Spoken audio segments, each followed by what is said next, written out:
Hola, hola, mi gente. It is another beautiful Sunday, and I am excited because today we are talking to a phenomenal woman, especially because she's super cool, because she's a plumber. Let's find out more about this phenomenal woman named Queen, LaQueena. Hello. Hi, Hi, LaQueena. How are you? I'm doing good. Okay, so we got 60 minutes on the clock, and I have so many questions, but to give people background, tell the people who you are and what you do. Hi, I'm Queena. I am an investor and a master plumber out of the Dallas, Texas market. Mhm. I've been plumbing for the last 14 years, and I've been investing for the last 6 years. And yeah, that's me in a nutshell. So, Okay, so I have to ask all the obvious questions because you say plumbing, and I did a little research prior to the show, and I was looking at plumbers. So I had fun, and I said, plumbers. Let me just put the word plumber in Google and see what pops up. And I'm going to show you a picture real quick. All right. Here is the photo, all right, of all these lovely plumbers. And I looked at yeah, these images and I said, these don't look like Queen. yeah, yeah. Queen, first of all, how did you get into plumbing? And what's it like being a female of color in plumbing? What is this all about? Got in literally right out of high school. Really? That pressure comes where the counselors and the teachers are asking you, what are you going to do? And you're Mhm. kind of wondering, what am I going to do when I get out of school? And so I originally had planned on actually going to college to become a pharmacist. Mhm. But then, in our Bible study, we talked about not necessarily seeking higher education like a university, but secular education, like vocational schools and things like that. So I prayed about it because I didn't know what a vocational school was. Mhm. And the next day, like that Monday, in my co-op business class, they talked about the jobs that would be in demand.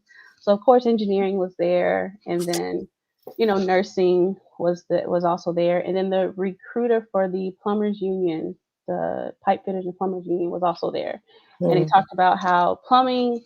Basically, a lot of the plumbers are retiring in the next 10 years. They were all in their 50s, 40s, and 50s. Wow. And so prayed about that because they're like, it's earn while you learn. You didn't have to go to college to be a plumber. And talked to my mom about it, and she was like, she looked it over. She's like, yeah, that'll be great.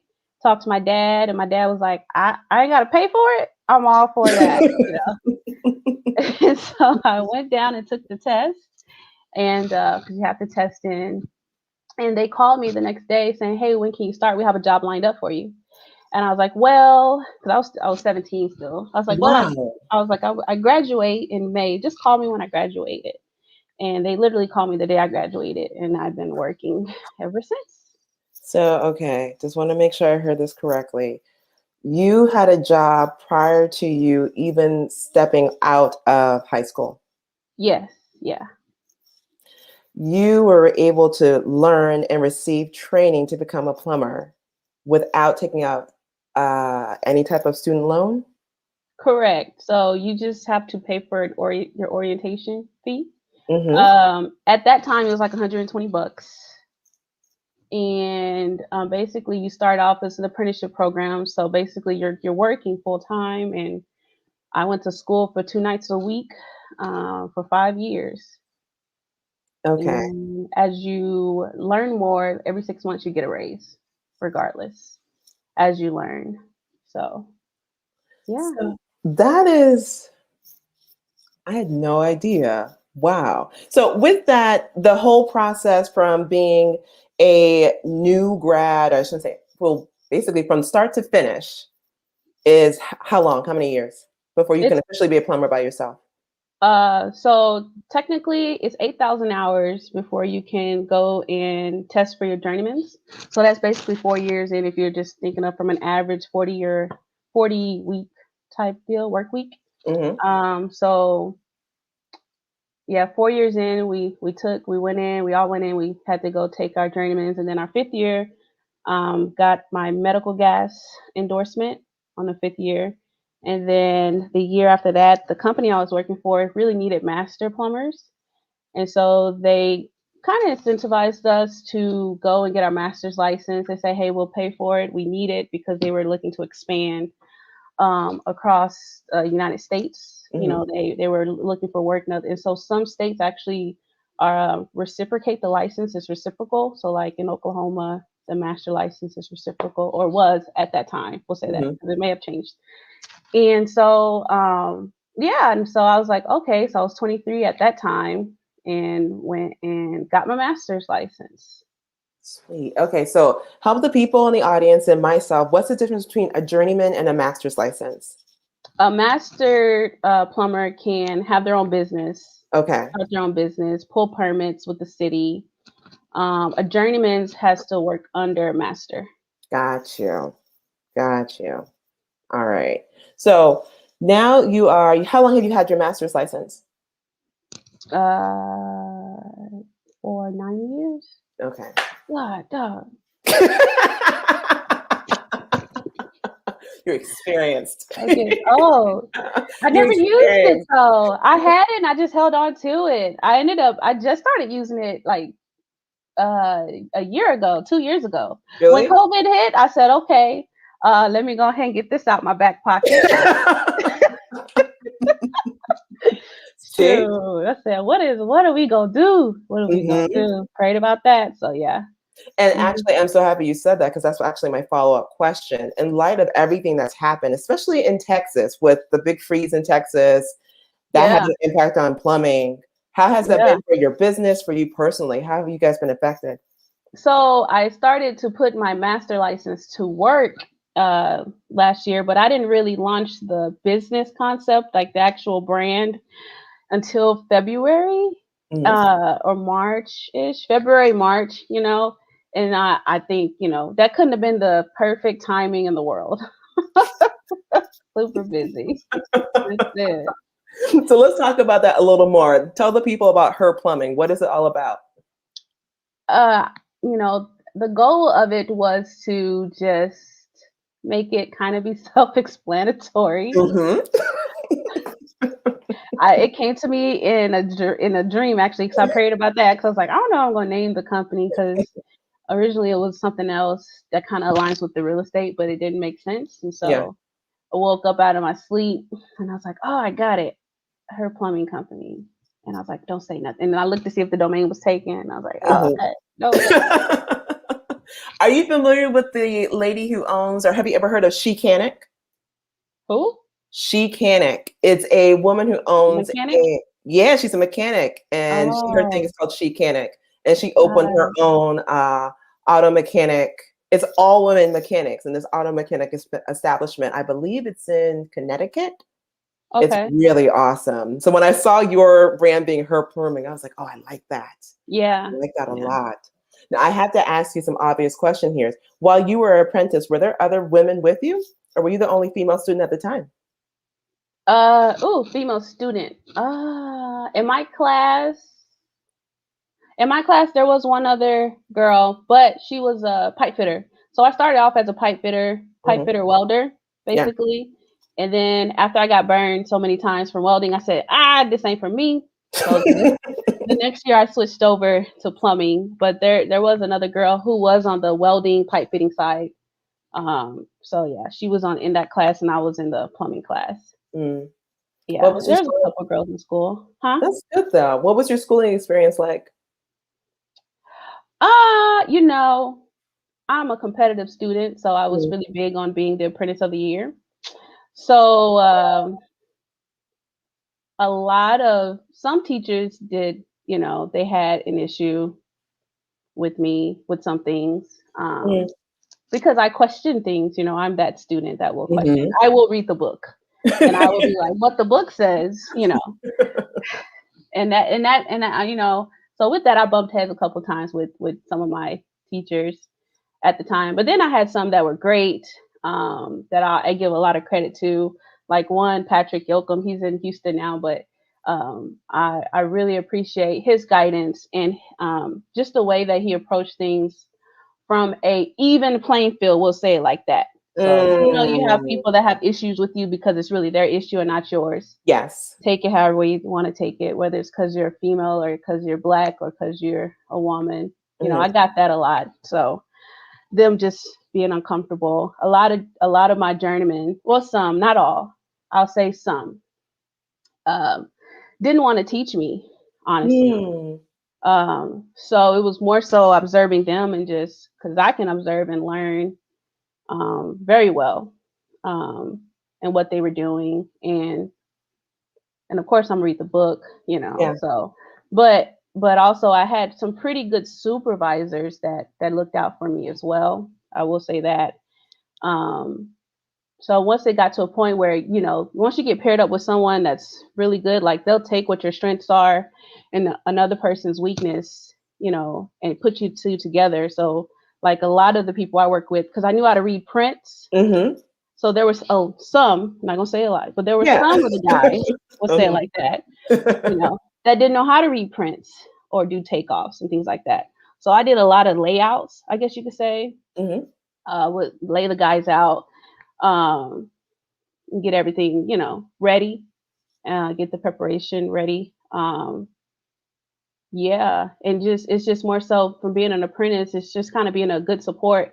So always thinking ahead, like what is he going to need next? He's going to need a hanger. Next, he's going to need the pipe. Next, he's going to need the joints. Like always being a step ahead Yeah. of the person that you're working with, just being a good team player, whether or Now, not they feel some type of way about you. now, what's that's my question for you is this. What obviously some people can say, oh my, yeah, she's a female, she's in a male dominated industry. She is in, I'm just going to put it out there, a very good old boys industry type of situation, right? So with that, someone can easily say, oh, it must be so hard. But I have the opposite question for you. What are the advantages of being a female plumber? What is the advantages of being a black female plumber? I would say, Your face is hilarious. yeah, because it's like, It's so you easy know, to point out the challenges of it, and we can talk about the challenges, but yeah. are there any home court advantages with it? You know what? One of my early on jobs was just the best job in the world. I will say that. I was the first year, and we did Children's Hospital in downtown Dallas. So that Hmm. was like one of my first jobs. So my first job was Great Wolf Lodge, but I didn't Cool. stay there that long. But Children's Hospital was it was a great team. It was a great culture. It was a great job site.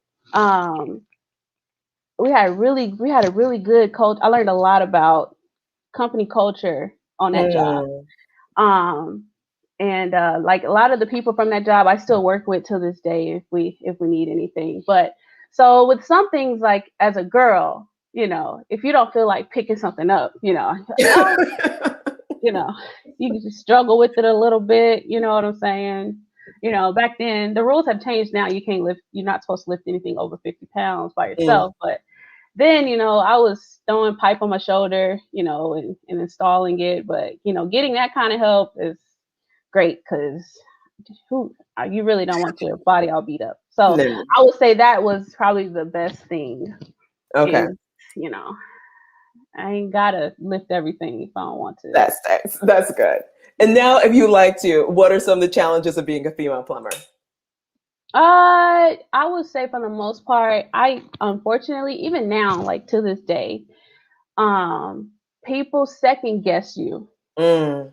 And so one of my friends, he's also a master. He's like, Queen, you just gonna have to like, just tape your master license to your neck because You I get can, a yeah, tattoo. yeah, or something like I'm a master plumber, because like I can go to the supply house and be like, hey, can I get this? Go to the supply house, get plumbing supplies. Hey, can I get 3-inch pipe? Can I get 3-inch hangers? I need, half inch all or 3/8 all thread. Can I get half-inch drop in anchors? And then the guys be like, are you sure you want to get that? Did I say I want to get it? That means I need it. Like you just over the counter. So it's just stuff like that. That's frustrating because you wouldn't do that to a guy Yeah. asking for the same material. And then sometimes dealing with some clients, not all, some clients and investor clients also, Mm, okay, who, because they've been around it, kind of think that they really know. And, for me, I'm going to tell you, hey, this is my professional opinion that I literally got licensed for. This exactly. is what you really should do. Like one job that we're doing right now. Okay, they have a break, unfortunately, in their drains. Mm, And so it's like, hey, it may be best if we can just tunnel from the outside, because we don't know if it's just one break and it's a spot repair. That would be great if it is. But if it's not and it's the whole pipe, we're gonna have to tunnel anyways. You wow. know. And so just to save you the trouble of cutting open your floor and things like that, I would prefer if we just go from the outside. And it's a lot easier on us from a manpower's perspective. Won't have to do all this cleanup, blah blah blah blah. Oh no, just locate the break inside and just do it. Are you sure? Because I'm telling you, in my experience, because I've done this more than once, it would be best if we could just go from the outside. No, no, no. It might end up costing you the same if we have to tunnel still. Oh no, no. And guess what? We still got a tunnel because Yeah. it's the pipe that's broken. Like, man. So that's just me venting a little bit, because this like literally just happened. I'll talk to my friend about that. I just wish that sometimes people would just listen. And then it's like, well, what can I do on my side from a setting the proper expectations or boundaries, and just be like, should I just not even do the job if they're not going to listen? You Mm, know, maybe we can just get to that point and just it's not worth my time to go back and forth with a client that's not yeah. going to listen. Cherry pick your clients. Yeah, Mm, if they pay, but some, I would say some money, not all money is good money. It's not that worth is the true. headache. So, but That this is job true. hasn't been a headache at all. He's been pretty great actually, and understanding. But it's those that are like they'll turn around and complain about it, and it's like, bro, I literally told you like the possibilities. So Mhm. Now, dealing with all of that, for someone else who's watching here, who's watching the replay, and they're thinking, wow, it is awesome, the idea and opportunity to become a plumber or just enter into any trade. Because let's be honest, Queen, I am ecstatic to have you on for multiple reasons. And one of them is the fact that people sleep on trades. oh yeah, I They know. sleep on it because everyone wants to be an overnight millionaire, right? They want to, start a blog, and no one wants to get their hands dirty. No one wants to learn a trade. And so researching for today's interview, I found it fascinating and shocking, the extreme shortage of tradespeople. Hmm. Extreme. And I'm thinking, once again, for everyone here on YouTube land, to my family on Instagram land, when there's shortage, there's opportunity, major opportunity. So, can you talk about the not challenges, but the benefits of learning a trade in general? Just because people sleep on it. What are your thoughts on that? They absolutely do. It is something that no one can take away from you once you have it, period. Mm, And so, one of the reasons why I decided to get into it, I didn't really know the depths of plumbing, honestly, mm, when I decided to do it. But I wanted to be able to travel, because my ultimate goal is to do international relief work. mhm, And so, I wanted to be able to have something I can take with me wherever I go.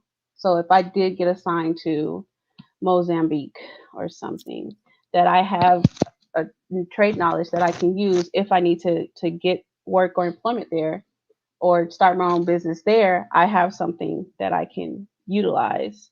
So mm. that's definitely one opportunity, one great thing. A lot of times this is something you don't have to pay for. A lot of times people are paying you to learn, Mhm, period. Because they need you a lot more than you need them. And a mhm. lot of people don't realize that. And also, when you do turn out or get your license, a lot of times you are making doctor money without all of the student loans. Yeah, yeah. Didn't know that until I was researching today. Yeah, it had me thinking. I look at it a completely different light. I've always appreciated the flexibility that comes from having a trade. But I look at it from the vantage point of entrepreneurship, right? Having more freedom of choice on your time, right? And how you choose to create revenue and income for yourself. However, I had no idea that point, right? That many people can eventually have, like you said, six-figure businesses, six-figure income with no student loan. It's that part that is key. Because in many ways, and no disrespect to anyone who's interested in any form of higher education, but you have to understand that you must count the cost of it, right? Yeah. In many ways, if you're going to get your bachelor's degree in English, shout out to all my English majors, I love you. However, if you come out being an English teacher, shout out to all of my English teachers because I love you. The math does not add up because now you have this 70K, sometimes six-figure student loan, but your entry level job is 50K a year. So you start out in the negative, and now you have to play catch up. How do you build wealth? It's not even about wealth building at that point. It's actually just about getting back on an Yeah. even financial plane. And so I think, wow, I need more people to know about Queen. I need more people to open their eyes and just consider another way of taking care of themselves. And it's so funny too, because it's like we see tradespeople all day, every day. We just had no idea. You had no idea that, yeah, they are just as successful, just lucrative. It's just as lucrative as, yeah, many MDs. Trust me, I know. Yeah. Trust Different me, I type of know. surgeon. Totally. Now let's fast forward here. How does a plumber become a real estate investor? Tell me that story. So like 4 years into the plumbing, I actually became a safety manager. Yeah. So I was still, definitely getting the hours, but the company I worked for, Brant, at that time, great company. Had a great boss at the time, Melissa Howard. She's dope. I told her I would name drop. Um, I was a safety manager, and I was literally traveling all over Texas with this, and they had me doing a lot of teaching. And I said that. And worked in New York for a year, worked in Oklahoma, worked in Arkansas, which was a lot of fun. But I got to a point when I was 25, yeah, and I'm driving to Midland to this job site. Hmm. And it's a 6 hour drive, and so most times Ooh. I'm listening to books, whatever.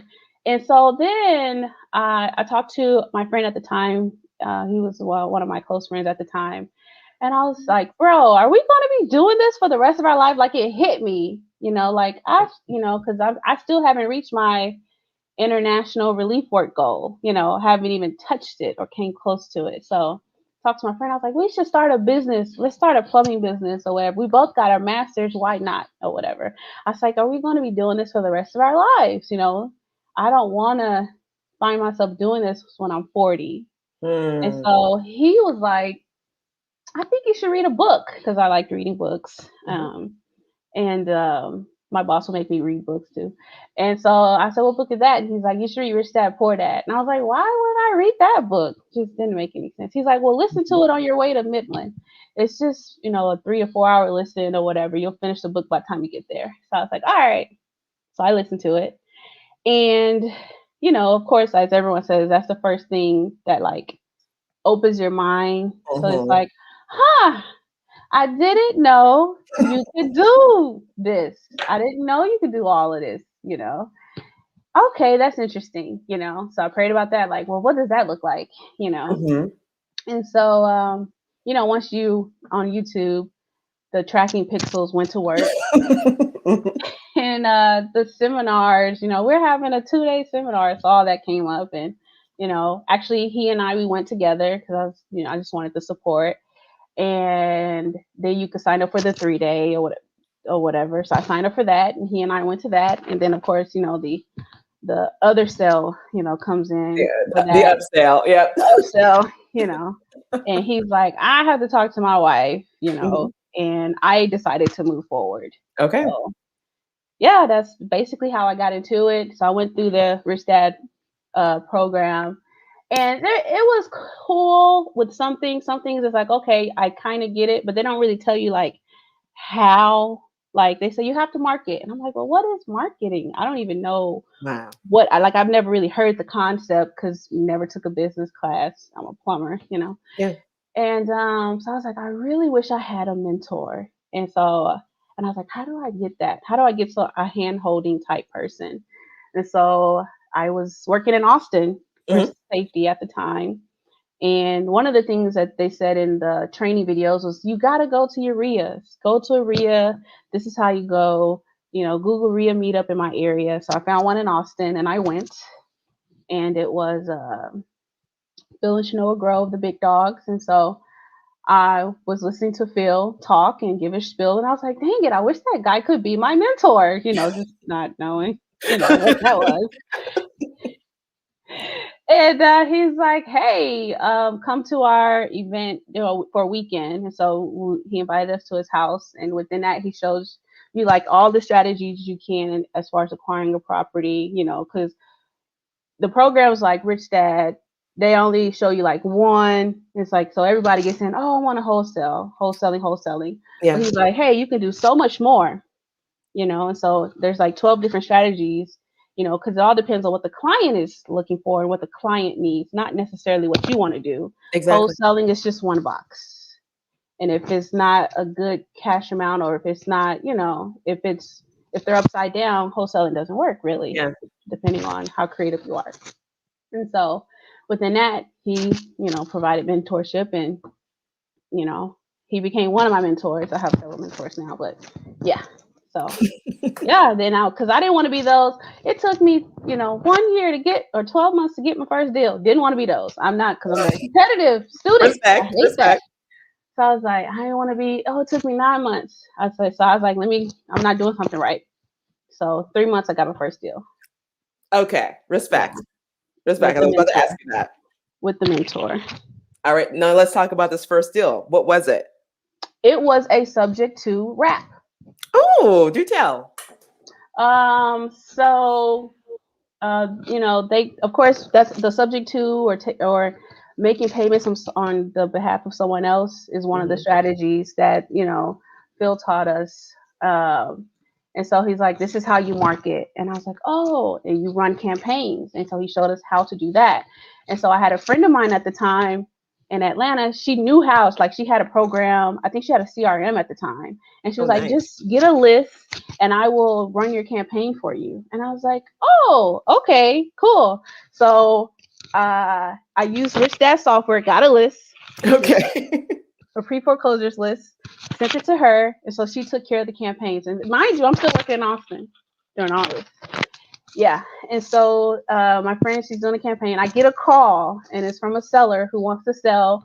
Someone has already talked to him about making payments on his behalf. He's like, I Okay. just need $5,000, or he's like, I someone's already talked to me about, you know, making payments on my behalf or whatever. I was like, so are you open for that? And he's like, yeah. I was like, okay, so I said, how much money are you needing in order to, you know, move? Because his wife at the time, she had cancer, and they were going to move back home so they can just be back home. And he's like, well, if you could just give me $5,000, you know, if you could just come tonight. And I said, okay, on my way. So I drove from Austin. I said, Mom, I called my mom. Mom, can you meet me at this address? So I drove from Austin to Dallas that How night. many how many hours is that? 3 hours. Okay. Yeah. So my mom met. So my mom, shout out to my mom, very supportive, met me there because my mom used to work for a bank. At Mhm. the time, she was actually doing a lot of loan modifications for the bank, so she knew the lingo and knew the process. Nice. Yeah, so she met me there. We meet the seller, and he shows us his mortgage statements and what's needed to reinstate his loan and this and that. So I take that information down, and didn't really know how to write up a contract, that, you know, because we used the Texas standard contract. So Mhm.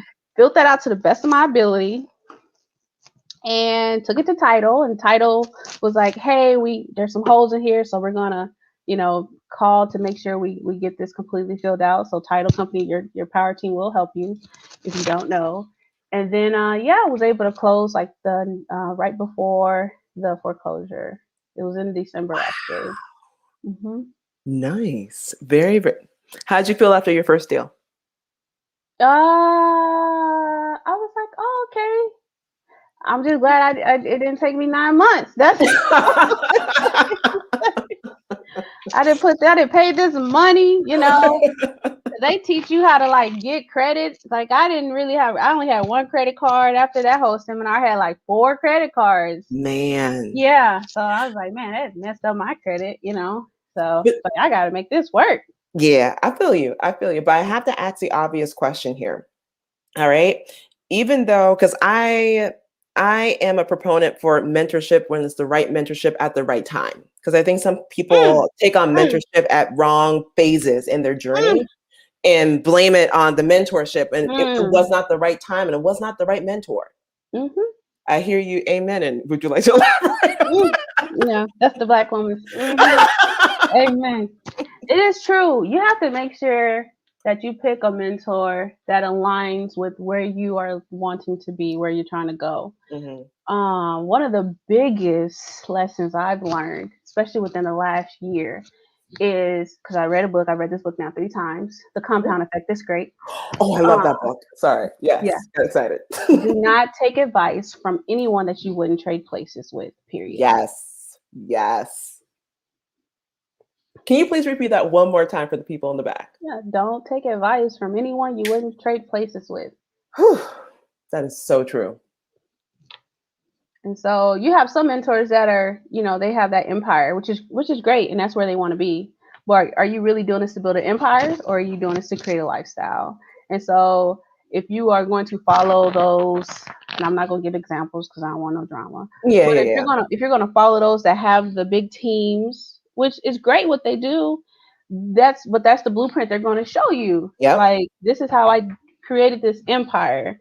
We got 17 people on my team. I don't want all that. And Yeah. so the mentors that I have now, I still have, of course, Phyllis Noah as mentors, but the other mentors that I have now, they're more so about creating that lifestyle that you want to create. And Yeah. so they have the family, they get to travel, they get to volunteer. Even people within my uh, congregation, I Hmm. consider mentors Hmm. because they have a lifestyle, they get to travel, they get to volunteer. And so, I try to mimic that mindset from a spiritual standpoint as well. Yeah. The alignment is important, period. Hmm. I'm so happy you said that because I think a lot of times it's very hard for people. The thirst, I shouldn't say thirst, that's a poor choice of words. Desire. People have a sincere desire to get to this opposite, to the other side of the river, right? The other side of the river is freedom of time, cash flow, and a relative, some type of financial security, right? And that's completely understandable. I co-sign on all of that. However, like you said, sometimes that eagerness can cause a person not to take the real time to analyze whether or not you are selecting the right person to be your mentor. And so I'm happy you said that, Queen, because I think a lot of times people can get very caught up in what he has X number of units or he has this network of 1, 2, 3. And that is all fantastic and salute to all those people. However, what was required for him to build that portfolio? What was Yeah. required for him? And not only what was required, but what does he have to do to maintain it? Are you willing to do the same thing that he or she is willing to do to maintain it? And I look at people and I think, yeah, salute, that's not me. I know what I want and I know what I am willing to do and not willing to do. Of course, as you understand, there's sacrifices with everything. But once you take that path with that mentor, like you said, they're going to show you their blueprint. So if you don't like how they are living, not their lifestyle, but how they have to maintain this lifestyle, then that's not the mentor for you. Mhm. And It's there are very true. some that are mentors now that or some people will say that I've heard on stage, and it's like, I did 95 deals this year. And like one guy who talked about that, I did 95 deals this year. I made X amount of dollars, Hmm. and I also lost my whole family. Ooh. Hmm. Yeah. So, at the end of the day, it wasn't worth it Yeah. for him. Some Hmm. people may want to lose, No. But you they, know what it all goes back to? It goes back to intention. And what I love, I'm going to put her business out there, y'all. Queen sent me, I'm gonna put her email, a full bio. Oh, The dopest thing ever, right? And one of the things you have on it, and you already mentioned it, was the reason why you pursued real estate was the fact that you had this goal of voluntary mission work, right? And you recognized that your 40-hour work week was not going to get you there, right? So you had a very clear goal of what you wanted and why your current situation was not supporting your goal. You had intention. And when you have intention, you have a bullseye. And your bullseye has to be much more than just a dollar amount. And that's what I love about your story is that yours was never a dollar amount. It was achieving this particular goal to free up your time so you can devote it to something that's more meaningful for you. And right. for everyone else, it's going to be different. But ultimately, that's why we pursue investing, right? To free up our time for us to pursue things that have deeper meaning for us. And so I just find that to be so good. But I have to ask the obvious question. Are you closer to reaching your goal, or have you reached your goal yet? What status update, Queen?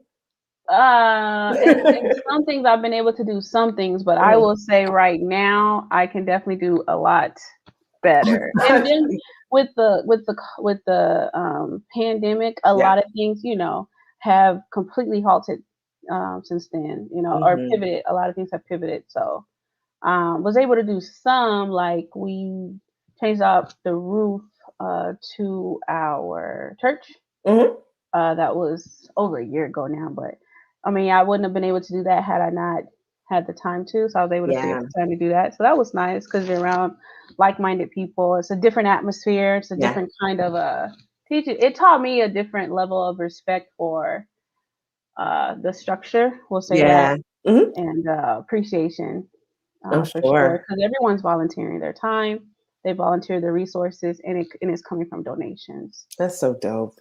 Now, I heard a little bird told me because I was stalking you on the internet that not only, of course, do you do traditional real estate, buy and holds, but you like land. Is this true?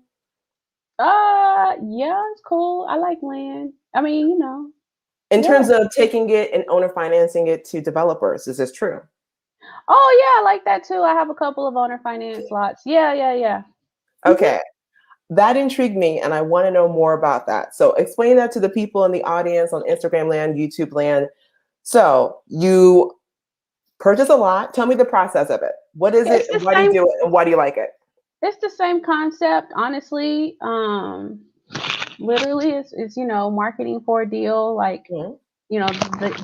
these came through marketing, and you get to cherry pick the good ones. And so one of the lots were only going for like 5,000. It was in Dallas. I was like, shoot, they gonna have buyers, Yeah. you know. So I went on and took that down, and then was like, oh, I could sell it for cash for this much, like you have that market price, or I could sell it for owner finance for a little bit more and get that $5,000 deposit, so I get that money back, and then everything else after that is just nothing but cash flow, because you're not required them to get insurance because there's Yeah. no property on it, and then they built the house and they get to come in for a little bit cheaper when it comes to buying the lot, and then when they finish buying it, and I mean finish building the property, they can sell it and then pay you off, pay you back. So that's been great. I have a few of those. I like those I love deals. how you say that so nonchalant because that's some serious game right there. Because here's the simple reason why I think that's so awesome is because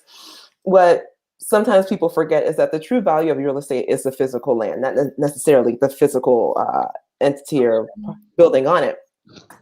So, but the funny thing is that many people don't have emotional attachment to land, right? So if grandma left you 2 acres, all you know is that grandma left you 2 acres of bush. So it's very easy for someone for me or for you, Queen, to come and say, hey, are you interested in selling this land? I thought, sure. There's no emotional value to that land, and they don't see the value in that land.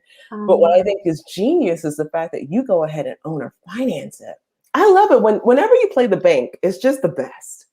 yeah, it's nice. It is nice. It is nice. And I don't let love them it. stop paying you, because then you get it back and you get to do it again. I think you're missing a key point here. You sell these parcels owner finance to developers, right? Or builders, or they're one and the same. Clarify that for me. So a builder is someone that's going to build a For the structure. house. A lot of times, developers they could do one or two things. You have those that are developer builders, and then you have developers that actually literally just buy raw land and then develop the land. So they'll put the infrastructure, they'll put the streets, they'll put the utilities and things like that, parcel it out, and then sell the parcels to a builder. Got it. So these are sold to like GCs or builders that were going to build, houses because it was just lots. It wasn't raw land that I had Okay. purchased. Very nice. I think that's awesome. Now, Queen, you've been in real estate investing for roughly about how long now? This going on my 6th year.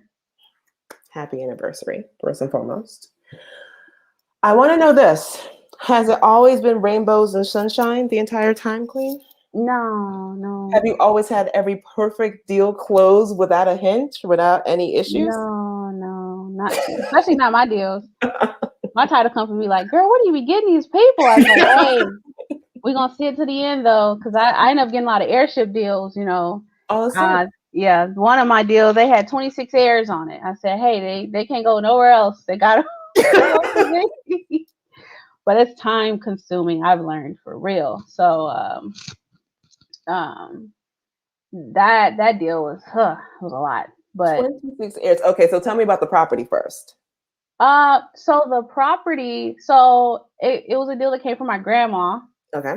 My grandma lived around the corner, and her sister, my great aunt, lived across the street from the property. So it was her neighbor, and he was letting us know that the house next to him, the person wanted to sell it.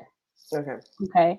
So this guy so the neighbor had a house that his brother lived, his brother passed, and he wanted to sell that house. He had a tenant in that was at that point had stopped paying. So we go there, talk to the tenant, or I went there, talked to the tenant, did a cash for key, so had no trouble, And unfortunately with that guy, he found out that he had other siblings because unfortunately. So that was interesting. But then the tenant said, hey, I actually want to sell my mom's property. And it was right next to the neighbor, the older man, Mr. Jimmy. And so it turned out, because we found out that really wasn't his mom, she had technically adopted them, but did not legally adopt them. And she technically did not have any children. Oh, no. And so there is a process when you're going through the heirship affidavit that, okay, the titles as far as determining the heirs, they'll go through, okay, did they have any children? No, they didn't have any children. Are their parents still alive? Because that'll be the next chain. No, their parents aren't alive. And then it's, well, do they have any brothers and sisters? And so this lady in particular and her husband, between them, had about 9 brothers and sisters. Ooh. And so when a sibling has passed, then it goes to their children. And so a few of the siblings, like 4 of the siblings had passed, and 4 of them had children, at least 2 each. So it just continued to just grow.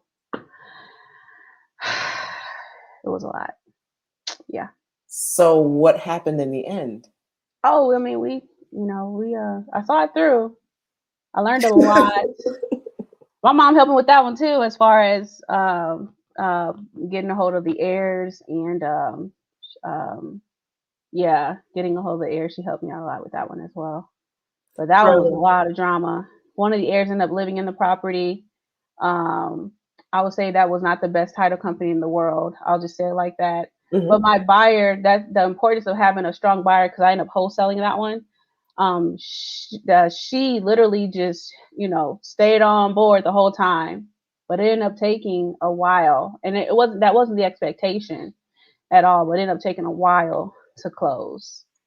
So good night. So roughly, I see that. So how long did it take from initial contact to closing table? I don't want to talk about it.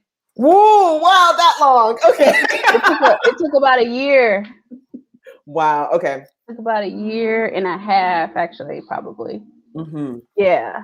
That was crazy. Now, here's the thing I want to know. Dealing with challenging situations, it can get very frustrating. It is easy to grow a little weary sometimes. It's hard to maintain your sanity.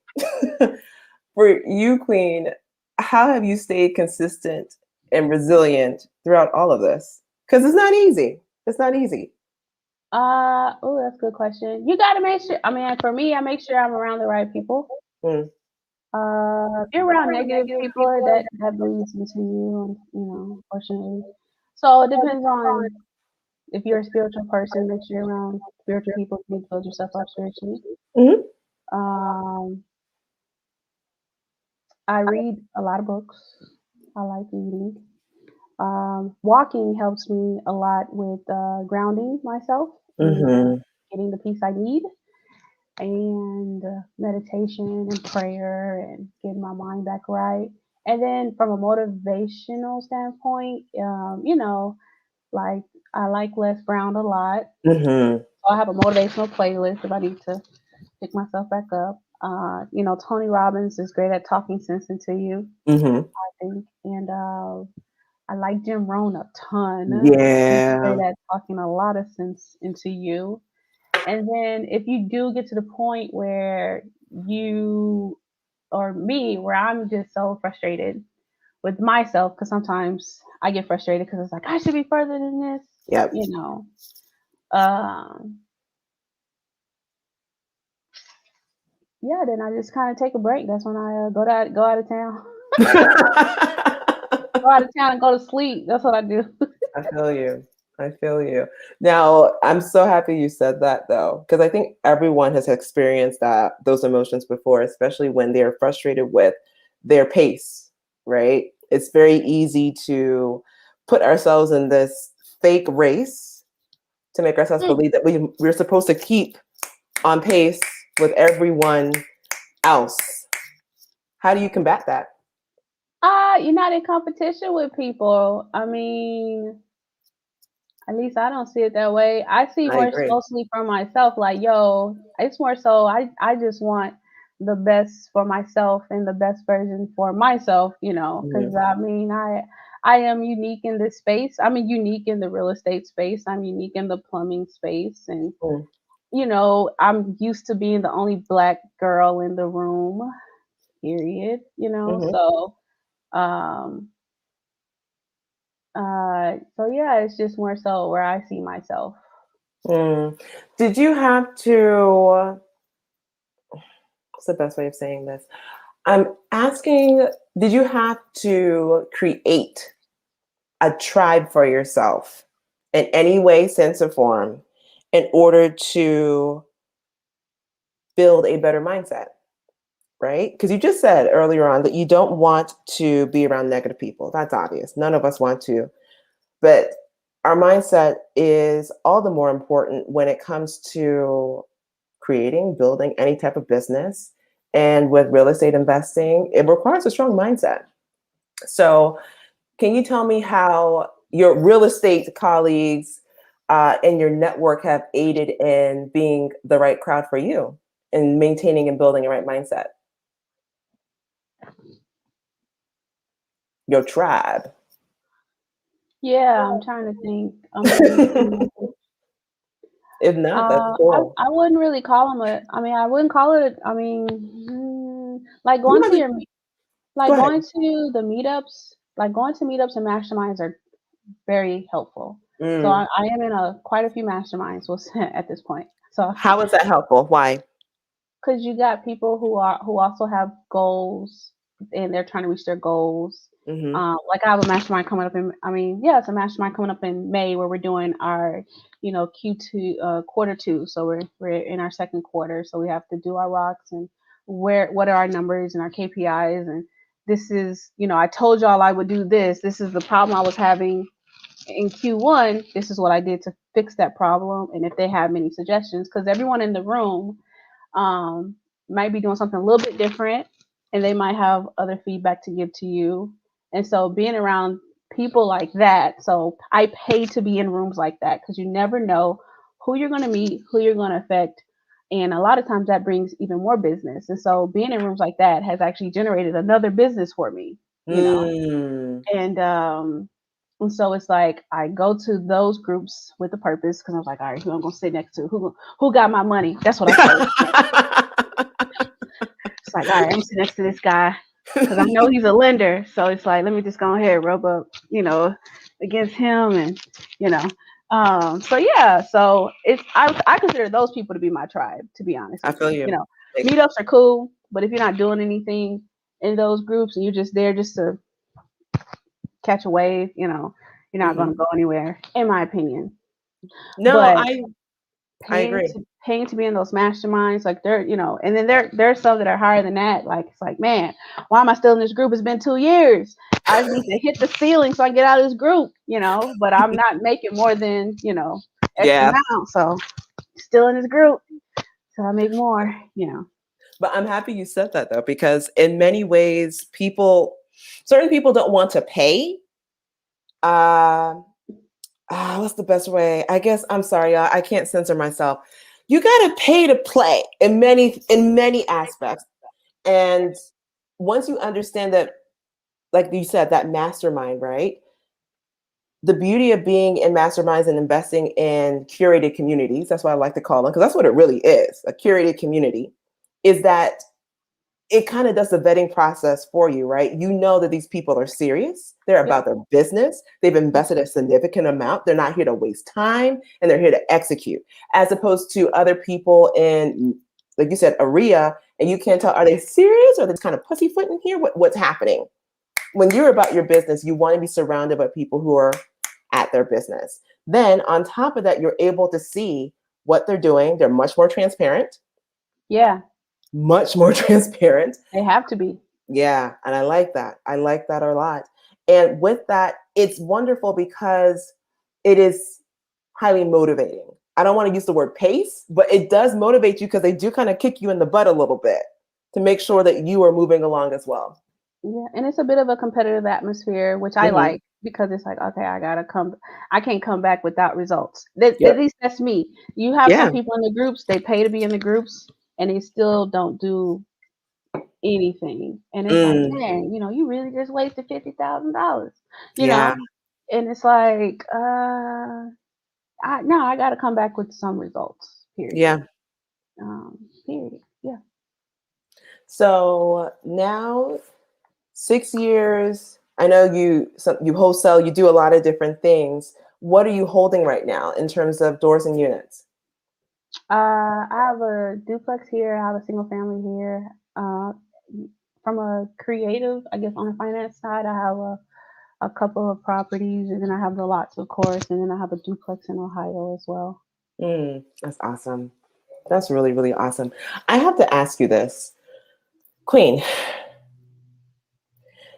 A mindset shift happens when you recognize that the first of the month, not only are you, I don't know if you're renting or whatever, but you're receiving income without having to physically go out and do plumbing gigs, right? Because you have that income coming in.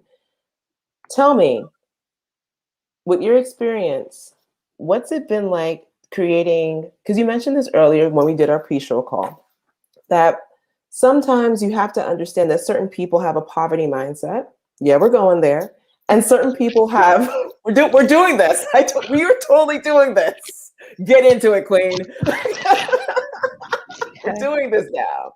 Some people have a poverty mindset, and other people, I don't want to call it, I guess, poverty, wealth mindset. I like the growth. How about that? A growth mindset. Okay. Okay. How have you noticed that? And how do you deal with that?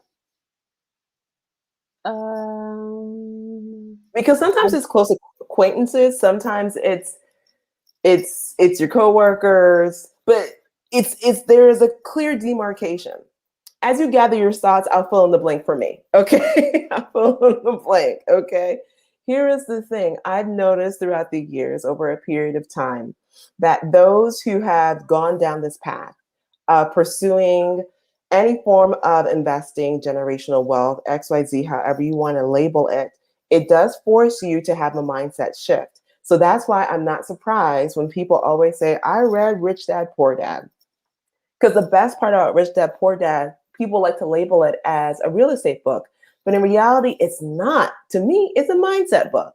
All right. I personally feel that Rich Dad Poor Dad is like the matrix of finance.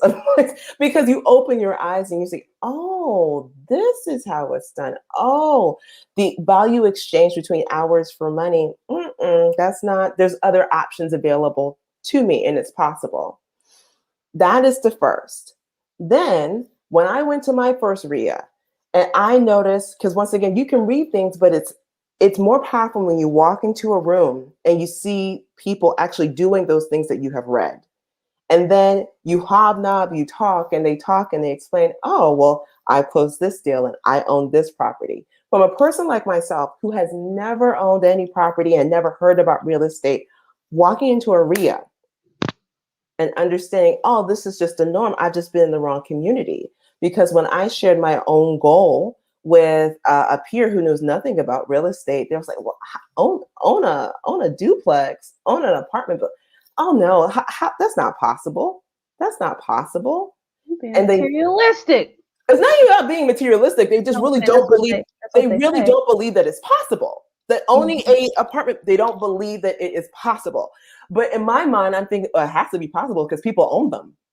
People own these buildings. Okay, so why not me? I just did not know how. Fast forward, once again, I was in the wrong circle for that conversation. Do you understand? For that Yeah, conversation, I was in the wrong circle.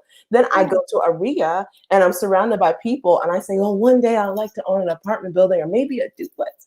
And they'll say, that's it? That's all you want to do? That ain't nothing. That you see how the different circle changed, the conversation changed, the mindset is different. And to me, I that's when it clicked for me personally that my environment has a huge influence on my success.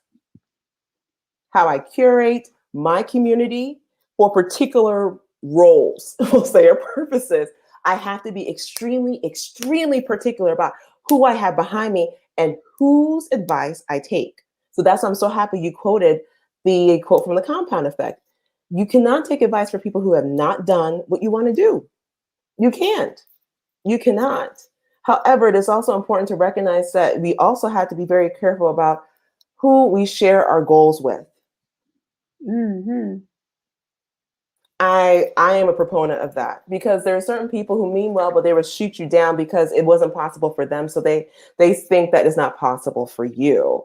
However, all you have to do is literally walk out of one door and walk into another, Mhm. i.e., change social circles. Yeah, there's a this. I'm sure you know the scripture. To treat everyone according to knowledge. That's my favorite one. So Yeah, that's how you limit totally. that time. I limit my time. I limit the conversation. I limit the type of conversation. Mhm. You have friends like that. Like, oh, this is my. We can just hang out and Yeah. walking. This is my walking friend. And Boom. I definitely have walking friends. And then and we have great conversations and blah blah blah. And then you have those. It's like, okay, this is my real estate investment. You know, friend. Yep. And we have great conversations about real estate and where we're going. And actually had a buddy last year. We both we came together. He's doing great. Mhm. Brandon's doing great right now, and we kind of shared each other's goals to hold each other accountable. It's like, I'm gonna read 50 books. You got to read 50 books. Boom. I like that. And whoever pays off a credit card, you got to take the other person to dinner or whatever.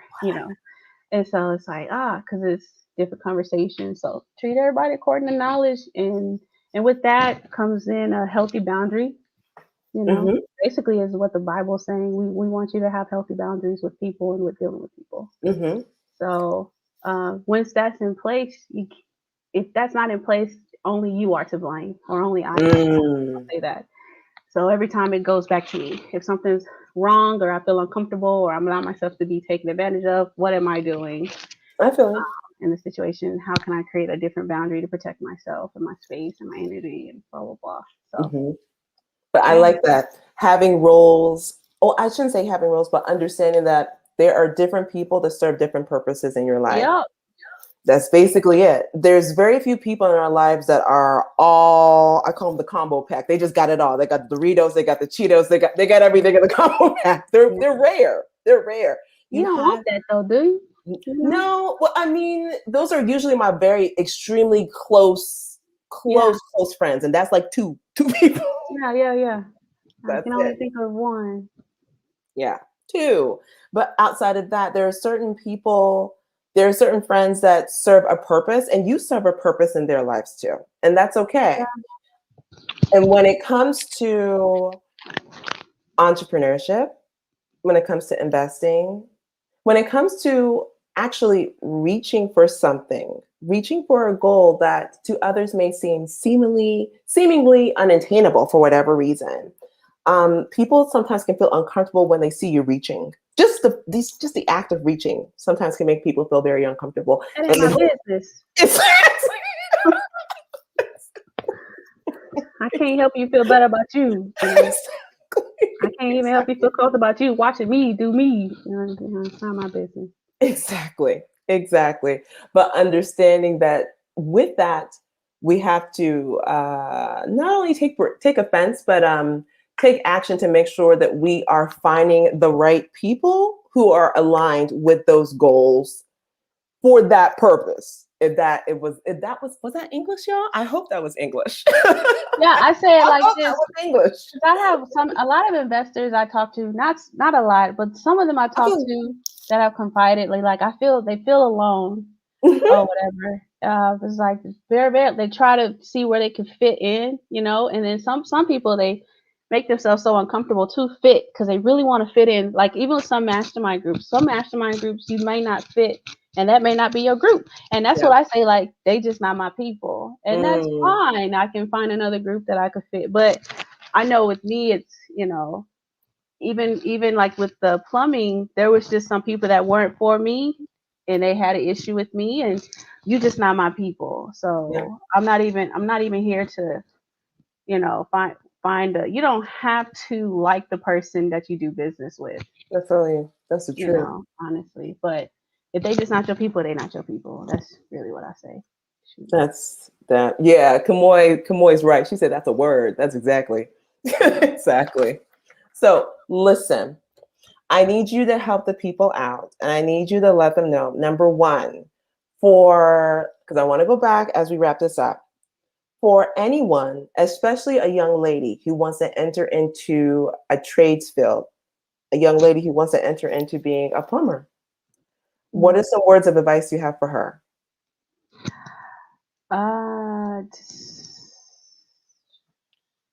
We'll say you just got to be consistent. Stick to it and be consistent. Hmm. Now, for a person starting out in real estate investing, period, a newbie, they're watching right now, they're inspired. What's a word of advice you have for them? You just gotta be consistent. Hmm. You gotta be consistent. You have to be consistent. Whatever you choose to do, you gotta be consistent. I feel you. So, Queen, how can the people find you? If they want to contact Her Plumbing, you're in Dallas or on Austin. Where are you? Dallas. I'm in Dallas. Okay. So if Yeah, my someone bad. needs a phenomenal plumbing team extraordinaire, how do they get in contact with you, Queen? I was gonna say, don't call me. No, just kidding. If you got a sewer issue, don't call me. No, just kidding. So Instagram is at her plumbing. And then on the real estate side is House Buying Queen. Um, Website is herplumbingco.com. You can actually just go there and book an appointment. So I've streamlined that. Nice. Makes it a lot easier. You just get on the calendar and we'll be there. So And now, wait, before I forget, I also want to talk to you about this because I think more people need to know about it, Queen. People can actually make money with Queen because can people market for you using their cars? How does that work? oh yeah. Yeah, so I have about 100 cars on the road right now. That's so cool. I'm actually thinking about like cutting that program. Really? Yeah. Why? Yeah. It's dealing with people. They not my people. But no, I'm saying just because I'm my marketing's kind of pivoting, Got it. honestly. And so handling, you know, the not even the calls that come in, but during the panorama, you know, a lot of people are driving, so Oh, it wasn't a lot of hits, you know. So I had to pivot from a marketing standpoint okay. to reach people, to get to people. But they can still sign up for it for sure. It's cashwhile driving.com. Okay. Yeah. So they And get it's paid per call, per contract, and per deal, that's really basically. cool. I thought it was getting paid per deal, per call, per contract, per deal. Mhm. Oh, that's nice. If I was in Dallas, I'll sign up for that. Mhm. You want someone driving around in DC? I can drive around in DC for you.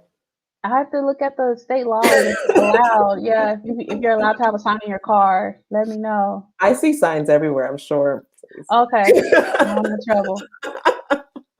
That's awesome. All right, say that one more time. Someone just asked me. Say that one more time. Which one for the cars? Yeah, Oh, cashwhiledriving.com.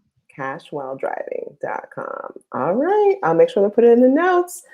All right, Queen, this was awesome. Thank you so much for hanging out with us tonight. This was super cool. I also want to thank my Instagram family over here. Guys, thank you so much for hanging out with us tonight. It was so awesome. If you guys want to watch the replay, obviously it's going to be here on YouTube. Hello for everyone who's watching afterwards. And until next time, you guys have a great evening.